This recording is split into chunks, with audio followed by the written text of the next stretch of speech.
All right, welcome back to the channel. It's your boy Fanon. In this video, we're going to talk about what Terence Crawford had to say about Errol Spence Jr. in their fight. And I'm telling you, very interesting information in an interview that he gave to Radio Raheem. Let's talk about that in this video.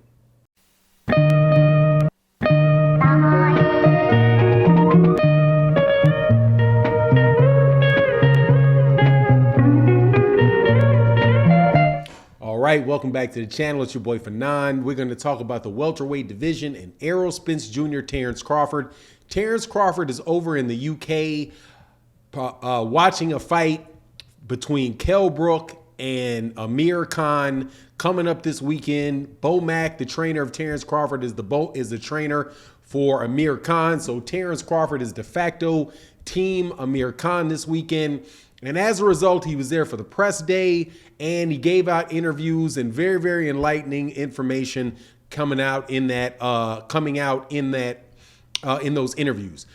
And specifically what he had to say about Errol Spence Jr. and the fight that they have, and some information, man. I'm telling you, I swear I be listening to these news. I listen to this news every day, but he said some things I ain't quite sure about. Don't quite sound consistent.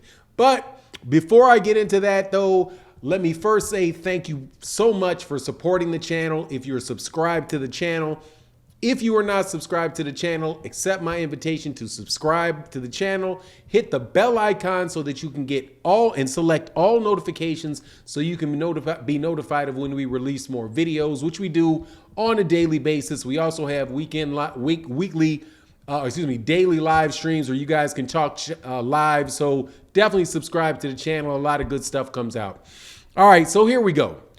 Terence Crawford, Errol Spence Jr., one of the biggest fights in boxing, a fight that pretty much everybody wants to see, and a fight that, you know, is back and forth in the media about whether or not it's ever going to happen, what the holdups for the fight are, this, that, and the other thing.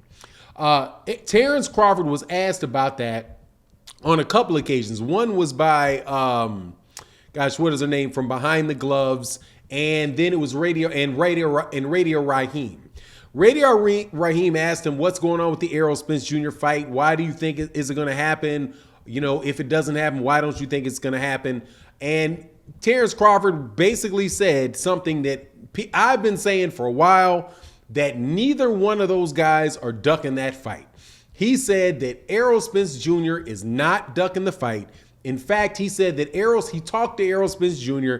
and Errol Spence Jr. is eager for the fight, and that is not the problem that's holding up the fight. He also said something where I was like, you know, I kind of feel him on it, to be honest with you. I understand where he's coming from. He says that, you know, there's a problem with black boxing fans and the fact that they're inconsistent in demanding for the fight, just focusing on demanding that the fight take place between Errol Spence Jr. and Terence Crawford, but that they get caught up in black media channels, get caught up in purse splits, discussions about who's ducking who, this, that, and the other thing, and basically creating an environment where it makes it difficult to make the fight. Also said that they specifically said that they talk about things like 60-40 splits, and they said, look, people hear things and they just run with it. They don't really understand boxing and what's going on. So people spread it and all kind of other people get confused and all of that stuff. But he does not believe that it is Errol Spence Jr. that does not want the fight. He says Errol Spence Jr. is eager for the fight. Terence Crawford also says that he believes that the fight will happen. So here's my thing. I can understand where Terence Crawford is coming from his vantage point. But the things that are said in interviews are said in interviews. And I don't think that any of this conversation is actually preventing the fight from taking place. If YouTube channels or other media outlets discuss what the day-to-day conversations are, or media highlights that take place, you know, that come out, you know, with respect to Errol Spence Jr. or Terence Crawford, I don't think that is preventing the fight. If anything, it is creating more noise about the fight and consistently keeping that fight in the minds of people. And you know, and the discussion continuing to go on, because that forces everybody to answer questions about it. The PBC has to answer questions about it. Terence Crawford has to answer questions about it. When he's with Top Rank had to answer questions about it. Anybody, Errol Spence Jr. has to answer questions about it. I don't see how that could possibly be one of the reasons why the fight doesn't happen. Now, I could understand Terence Crawford not liking how in certain circumstances, how he's covered in these certain, issues, because you do have two different camps of fight fans. You've got Terence Crawford fight fans, you've got Errol Spence Jr. fight fans, and then you've got people in between who are fans of both Errol Spence Jr. and Terence Crawford. So, but I have never heard, this is me personally, I've never heard a fan base of Terence Crawford saying that they didn't want that fight or they don't think that fight should happen.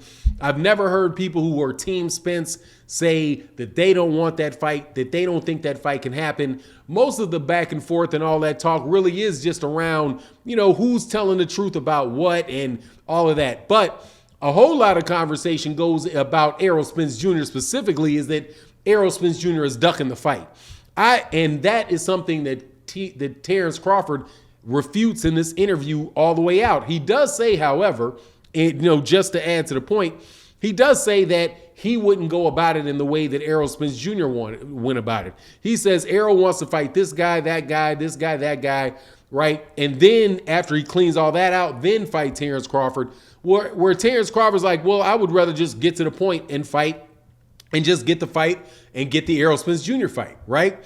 Now, from Terence Crawford's standpoint, as somebody that's already been undisputed, maybe undisputed is not particularly a heavy goal for him right now at welterweight.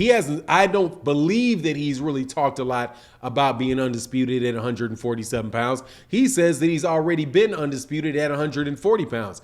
Errol, before Terence Crawford came into the 147-pound division, said that he wanted to clear out the belts at 147 pounds, that he wanted to be the undisputed champion. So all he's really doing is just going along with his goal that he's had even before Terence Crawford got to the division. But, I don't really give a lot of credence to basically, not, I don't want to say he blamed black people for this, but he put it on black boxing fans of himself, fans of Errol Spence Jr. to all come together and then not watch any other fight other than that fight and just continue to call for that fight. Well, similarly, similar to how Terence Crawford says, that he really didn't, that 60-40 is really not an issue, and that, people that think that really don't understand how boxing works. Well, I would say, Terence, maybe you don't really understand how boxing fan conversations work, because that's just not how it works. You're never going to get just a unanimous discussion about an agreement that we just want to see the fight, right? Let's all hold hands. It's not going to be that. It's going to be one group of fans saying, my guy's going to beat your guy up, and the other group of fans saying, my guy's going to beat your guy up, and we'll all sit around waiting around for the day that we get to see these guys beat each other up. You know what I mean? That's kind of what boxing is. That's the conversation that takes place. It's nothing specific to Terence Crawford or Errol Spence. You get the same conversation going on between Canelo and Jermall Charlo. You get the same conversations going on between Tyson Fury and Deontay Wilder. You just get Devin Haney and Vasily Lomachenko, Gervonta Davis and, whomever it is at the time, Vasily Lomachenko fans. That's what you get. You get one side fan base attacking the fighter of the other fan base, and on and on and on you go until hopefully the suits and the businesses that beast look at it and say, oh, okay, wow, well, there's enough interest in this fight to make this fight happen. The pay-per-view numbers and all of that stuff, and the financial situation in boxing, and whether or not there's enough money in there to make those fights and stuff, and whether or not the PBC really wants to fight or Top Rank really wanted to fight when Terence Crawford was there, that's something else, man. But the boxing conversation is just going to take place, because that's what we get 99% of the time in boxing is we get the discussion. You know what I mean? When the fight is over, we get to talk about the fights that happen. Before the fight happens, we get to talk about the fights we want to see happen. And only time we stop doing that is when people sit down and the fight is actually taking place. But even now, people will Twitter back and forth about who they think are winning the fight. It's just it's just the nature of the beast. But anyway, that's my take on the situation. You let me know in the comment section what you think, and also make sure, if you're not subscribed, subscribe to the channel, hit the bell icon so you can get notified when we release more videos. And with that, I'm out. Peace.